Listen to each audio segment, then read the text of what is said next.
Hello' বন্ধু বান্ধৱীসকল, কি খবৰ? আশা কৰিছোঁ ভালে আছা। অন্য এটা ভিডিঅ'ৰ দৰে আজিও আপোনালোকৰ মাজলৈ লৈ আহিছোঁ এটা ভিডিঅ'। ব'লক ভিডিঅ'টো আৰম্ভ কৰোঁ। যোৱা খণ্ডটিত দেখিবলৈ পোৱা গৈছিল যে প্ৰকাশ ৰঞ্জনে আৰু লবই প্ৰকাশ ৰঞ্জনক ড্ৰাগছ খুৱাই নিচা হাতত পেলাই থৈছিল। লবই জানো গোটেইখিনি কথা গম পোৱাৰ পিছত প্ৰকাশ ৰঞ্জনক কেনেকুৱা কি কৰিব? যেতিয়া প্ৰকাশ ৰঞ্জনক খুন্দনে গোটেই কথা ক'ব আহিছিল, তেতিয়া লবই প্ৰকাশ ৰঞ্জনৰ বিষয়ে কোৱাৰ আগত খুন্দনক ধৰি লৈ কি কৰিছিল?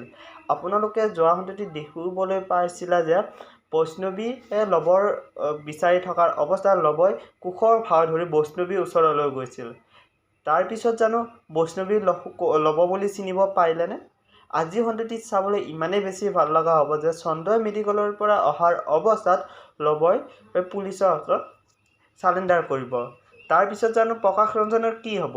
আপোনালোকে সম্পূৰ্ণৰূপে ৰেংগনি টিভিক চাওক। ৰজাৰাণী ভিডিঅ'টো যদি ভাল লাগিল তেতিয়াহ'লে লাইক, শ্বেয়াৰ, কমেণ্ট আৰু ছাবস্ক্ৰাইব কৰিব। কাষত থকা বেল আইকনটো প্ৰেছ কৰিব যাতে আপোনালোকৰ মাজলৈ মোৰ ভিডিঅ'বোৰ অতি সোনকালে প্ৰেছ হয়।